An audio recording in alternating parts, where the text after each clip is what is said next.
Welcome to chapter 10. In the previous chapters, we've looked at why MNC would go overseas, make money, either get raw materials, get technology, cheap labor cost, all these different reasons.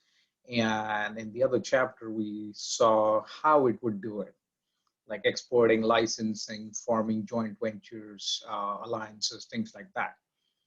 Now, so there are awesome benefits of this, going overseas, but at the same time, there are risks as well. So we need to understand the risks so we can manage those risks. Okay, so this chapter is about managing the risk. Okay, so let's say, let's do this. So this is kind of looking at this, the reward and the risk is kind of like a tennis match. Okay, so let me just give you a gist of this. An MNC goes overseas, multinational corporation, to make money, right? By the way, the first letter, it's a seven-letter password. The first letter is $sign, okay? First letter is $sign. There's no capital, small, it's a $sign. So now, interestingly, companies go overseas to make money, right? Now, this is from company's point of view. And what does the country think? The country thinks, oh, okay, they're going to take money from out of our country and take it to their own country. So what are they going to do? They are going to put restrictions on transfer of money, okay? So what would now going back, as I mentioned, tennis match. So this happens. Now what would the company do, right? Okay, is there going to be restrictions? So they will try to have connections with the politicians. So this way they get some kind of a favorable treatment. Okay, so this goes back and forth. Another motive for a company would be to get the raw materials. Like you go to Nigeria, Venezuela to get the oil. Okay, so raw materials. What is the host country thinking? Okay, they're gonna suck us dry, take all the resources. So this is an extreme risk which happened in Venezuela, which is expropriation, which is the country took over the assets of foreign company. Okay. So what does, again, the MNC do? The MNC may only use it to exploit the country, meaning do not put any technology or anything. The only goal is to take as much out of the country as possible. Another motive would be for a company to, by the way, the second letter for the password is U. U as an umbrella, U as an ukulele, whatever, U as an umbrella. Okay. So the next motive would be to, let's say, gain market share. Okay. What would the country think of that? The country would say, oh, this company is coming to take market share, which means that the local companies over there will be driven out of business. So what would the country do? The country would put restrictions on ownership. So you would have to have joint ventures, would have to take a local partner. So this chapter actually goes in depth, so this is like, and what would the MNC do? Then MNC would like not transfer technology to the local partner, things like that. So this is really an interesting chapter where it's like almost a tennis match. Is what is the MNC's goal? What is the host country going to do?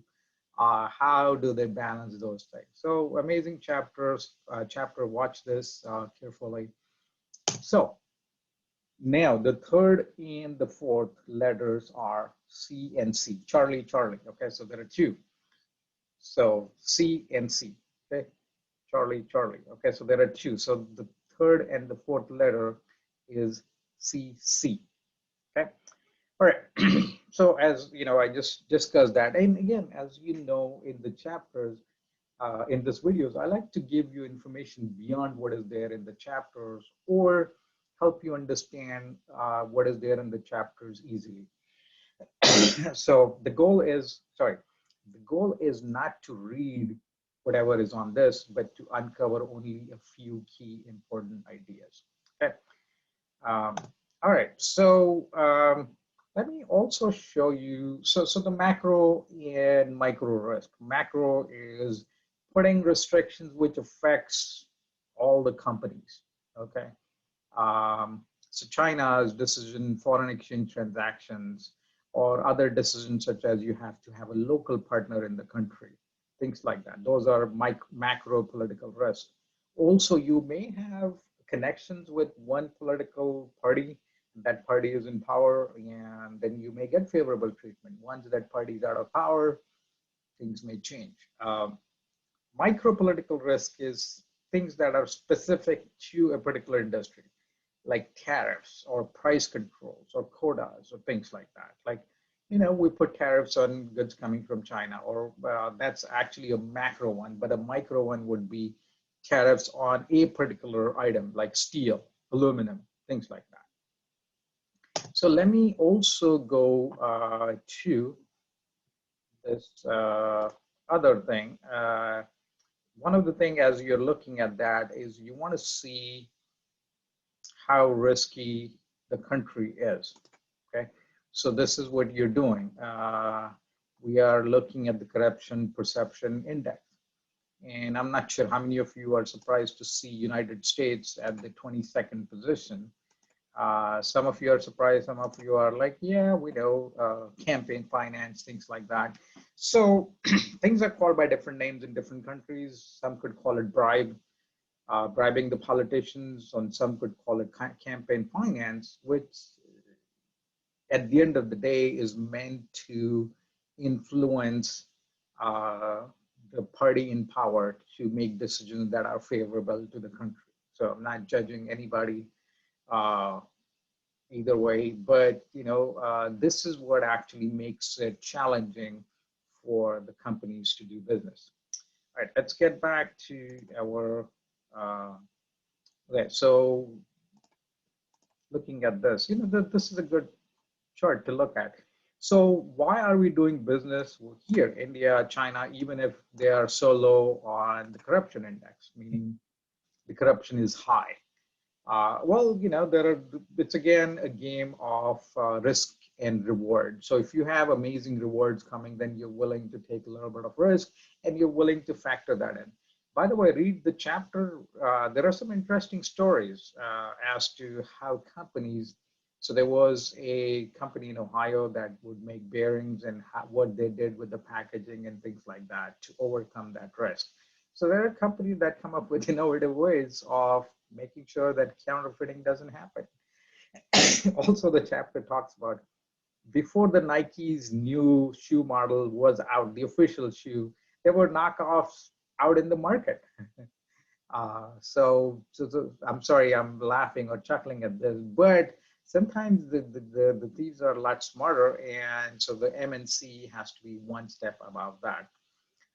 You can never be 100%. You can never achieve that, but at least you can lower it so much that it doesn't affect, because at the end of the day, you're losing money. Okay, the company is losing money if counterfeiting happens, or if cheating or any of the negative things happen. The worst of it is expropriation, which is the host country seizing all your assets away. That's like terrible part. So, all right, so let's get back to our chapter here. So these are the macro risks, slow moving judicial systems in India, Vietnam, investors, local partners. So, there are lots of risks associated with this.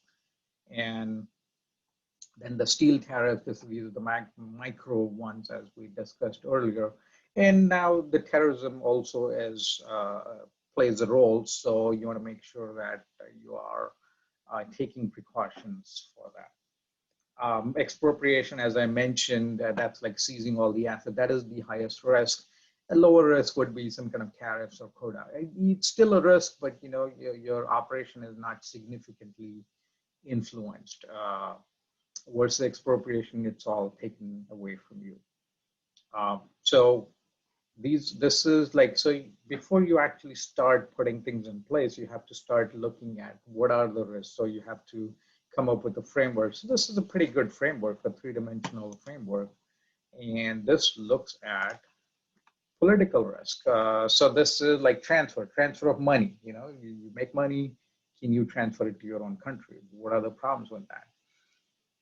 So if the investment is horizontal, meaning the MNC is making products that are needed for the local market, local meaning we're talking about the country where the MNC is doing business, multinational corporation is doing business. So the country where it's doing business is called host country, where it is doing business. And where the MNC is from is the home country. Okay. So by the way, the fifth letter for your password is E, E as in Edward, E as an email, Edward, okay? That is the fifth letter. Um, all right, so if the MNC is making things that are needed for the host country where it is doing business, then the chances of that operation to be seized or put restrictions on are low. Versus if the MNC is making only the products that are not suited for the local environment, but they are made for other countries, so the host country is not getting benefits from that, then it's very likely that the assets could be seized or some kind of controls could be put in place. Vertical is the company is going there only to get raw materials or something like that, then the risks are high also. Operational risks are, risk related to operations, meaning can the country put restrictions on how the company operates? Okay, is it going to be, like you can't do this, you can't do that, you have to have these policies, these procedures. So that's the operational risk. Ownership control is, do you have to have a local partner? Okay, and what can you do? What percentage the local partner's ownership should be, things like that. So again, horizontal investment, when the products are needed for the host country, then the risk of putting controls or restrictions are lower. But if it is only to it doesn't benefit the host country, then the risk of putting controls by the host country are a lot higher. Okay? And these are special investments, meaning investments into agriculture or industries. So this is typically where industries where the country is going to benefit from it. And this is typically, this side is where the country doesn't benefit. So these are typically investment in agriculture, raw materials, things like that, oil and all that, because these are export oriented. Versus here is high technology, which the host country needs. And that's why the country is more likely to not put any restrictions. Okay, so we discussed these. So this is like primary sector, as I was talking about. By the way, subsidiaries, wholly owned subsidiaries are at a higher risk because, again, you've invested a lot more in that versus something that is partially owned. And so we need to make sure, or the MNC needs to make sure that it looks at different factors. Among that, these also political and economic environment, domestic economic conditions in the country, external, like what is happening outside of that. And now we'll come at risks that could be or things that could be done to mitigate these risks. And as we, I'm just going to go quickly. So if the subsidiary's bargaining power is high, so this is like the line of balance sort of, if the bargaining power is high, then the risk of the country putting restrictions are lower, versus if the host has bargaining power, then the intervention can happen. The book has actually a good graph. Let me show you that, where you will see.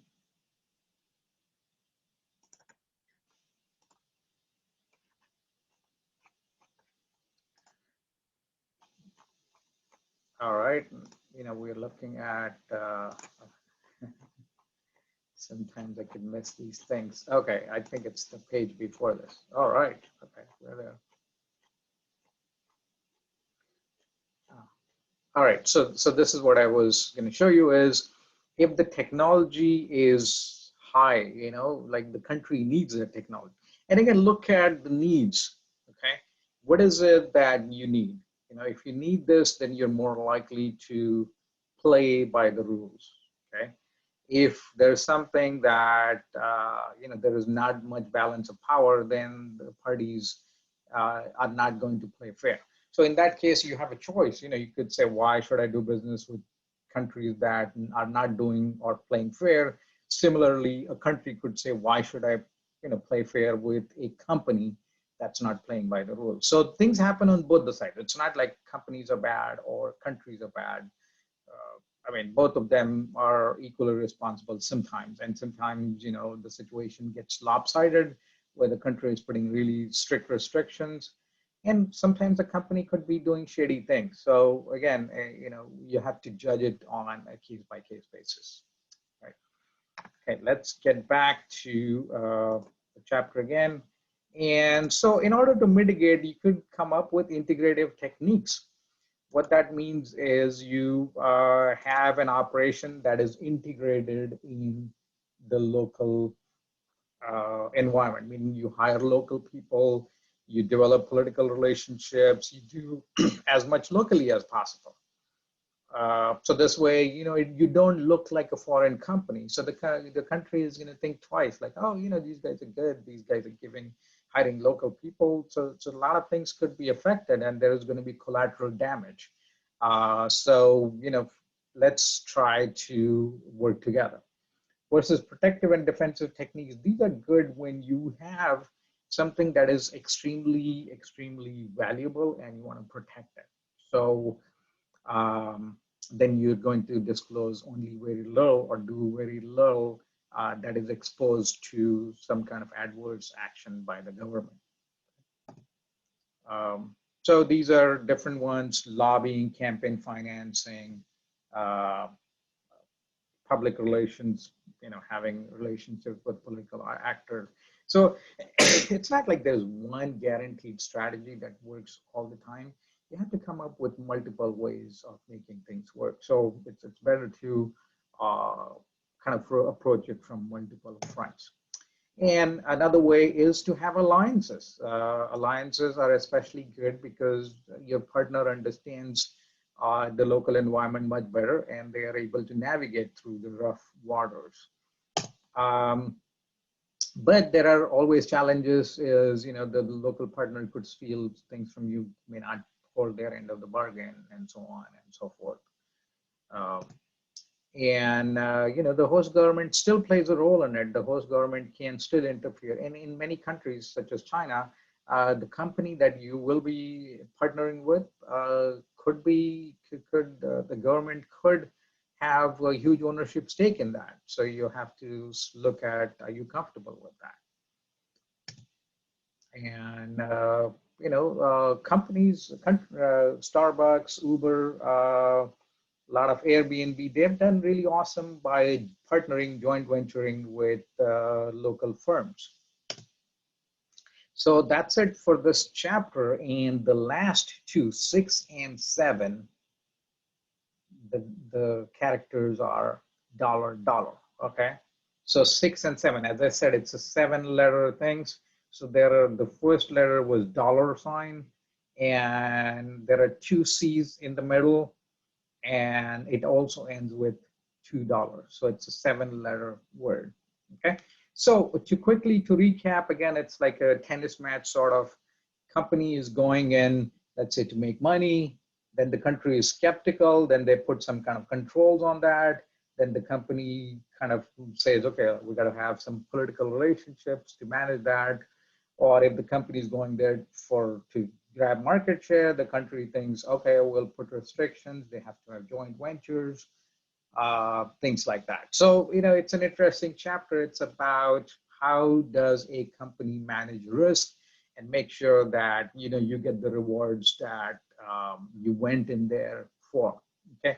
And again, they have to factor in the risk that is, that is not avoidable, okay? So thank you for watching this, and I'll see you in future videos. All right.